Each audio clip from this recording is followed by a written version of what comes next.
रहमान रहीम। आज की बात में आज हम बात करेंगे ज़ाविया की बात है, अशफाक साहब की बात है। तो अशफाक साहब इसमें कहते हैं, इससे पहले एक कोटेशन हम शेयर करते हैं। तो अशफाक साहब कहते हैं कि मंजिलें चाहे कितनी भी ऊंची हों मगर होती पाँव के नीचे हैं। अब ये समझाना चाहते हैं कि आप किसी भी सफ़र को, किसी भी मुसीबत को अपने सर पर न लें, ये पाँव के तले होती हैं और पाँव के नीचे ही हल होती है। अब आते हैं ज़ाविया पे, तो है उनका उन्वान बर्दाश्त का अमल। तो बहुत पुरमफ़हूम है, बहुत बड़ा सबक है। कहते हैं कि एक मरतबा हम बाबा के पास बैठे थे, डेरे पर डेरा जमा हुआ था, बहुत से लोग थे, तो बातों बातों में मुख्तलिफ़ चीज़ें थीं, तो हम भी पूछते गए बाबा से। तो कहते हैं कि एक सवाल, एक डॉक्टर साहब वहाँ आते थे, तो उन्होंने सवाल किया अशफाक साहब से, कहा कि बाबा बर्दाश्त का अमल क्या होता है, बर्दाश्त क्या होती है? तो कहते हैं कि बाबा ने एक किस्सा सुनाया। कहा कि एक बादशाह थे, उस बादशाह ने एक ऐलान किया कि एक थैला था हीरों का, उसमें कहा कि इस हीरो में असली भी हैं और नकली हीरे भी हैं। अब जो शख्स, जो जौहरी असल हीरों को और नकल हीरों को अलग अलग कर देगा तो उसे मुँह मांगा इनाम दिया जाएगा। और उसके साथ शर्त ये रखी कि अगर कोई इसे पहचान न सका तो उसका सर कलम किया जाएगा। अब शर्त बहुत भारी थी और इनाम भी बहुत भारी था। कहते हैं कि बहुत से जौहरी ऐसे आए जिन्होंने अपना सर कलम करवाया, मगर कोई भी असल और नकल हीरों को पहचान नहीं सकता था। नकली हीरे इतने आला उम्दा तरीके से तराशे गए थे कि इनका थोड़ा बराबर भी शक नहीं होता था। अब बड़ी मुश्किल थी। कहते हैं कुछ अरसे तक जब ये चैलेंज रहा सबके लिए, तो एक दरबार में शख्स ऐसा आया जो आँखों से नाबीन था, अंधा शख्स था। उसने सीधा आके बादशाह साहब को चैलेंज किया कि आप ये थैला मुझे दे दें, असली और नकली मैं आपको बताऊंगा कि हीरे असली कौन से हैं, नकली।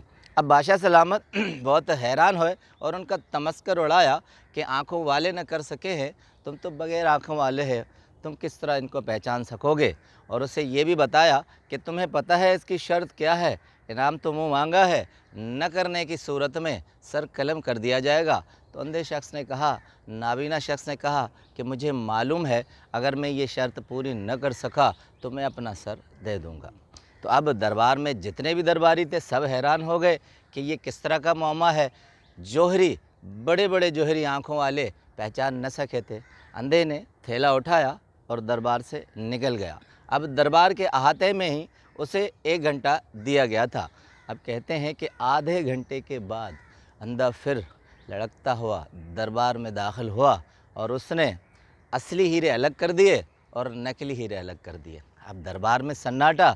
जौहरी और दूसरे दरबारी जो थे सब ने जो चेक किया तो वाकई इतनी महारत से तराशे गए नकली हीरे वो अलग थे और असली अलग थे। बादशाह बड़ा हैरान हुआ, अपने तख्त से उठकर हीरों की तरफ आया, अंधे शख्स की तरफ देखा और उसे कहा कि बड़ी हैरानगी की बात है कि बड़े बड़े जौहरी और आँखों वाले इस मौमे को हल न कर सके, तुमने कैसे किया? अब सुनिए, नाबीना शख्स ने कहा कि बहुत आसान था, मैंने ये हीरे कड़कती हुई धूप में रख दिए, तपती हुई धूप में रख दिए। जो असली थे वो ठंडे रहे, जो नकली थे वो गर्म हो गए और उस तपस से उन्होंने बता दिया कि वो नकली हैं।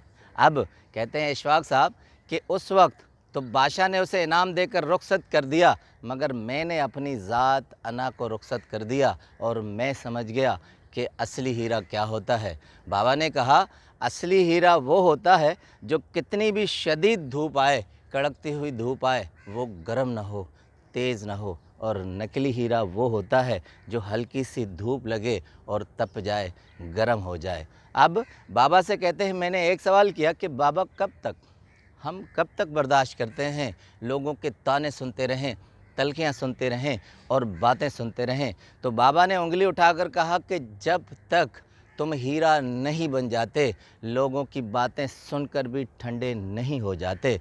तो मैंने कहा कि उसके बाद का अमल क्या है? तो बाबा ने कहा उसके बाद का अमल ये है कि ज़िंदगी की कितनी भी धूप तुम्हारे ऊपर आ जाए, लोगों की कितनी भी सख्तियाँ आ जाएं, तुम असली हीरे की तरह ठंडे रहो और नकली हीरे की तरह मत तड़पो। तो कहते हैं अशफाक साहब, उस दिन मुझे समझ में आ गया कि असली हीरा क्या होता है, नकली हीरा क्या होता है। और उसके साथ ساتھ مجھے یہ بھی سبق مل گیا کہ انسان کو ہیرا بننے کے لیے بڑی جدوجہد نہیں کرنی پڑتی، بس ایک ہی عمل ہے کہ برداشت کا عمل ہے۔ آپ کچھ بھی حالات ہو جائیں، برداشت کرتے رہیں تو آپ ہیرا بن جائیں گے۔ آپ کا بہت بہت شکریہ۔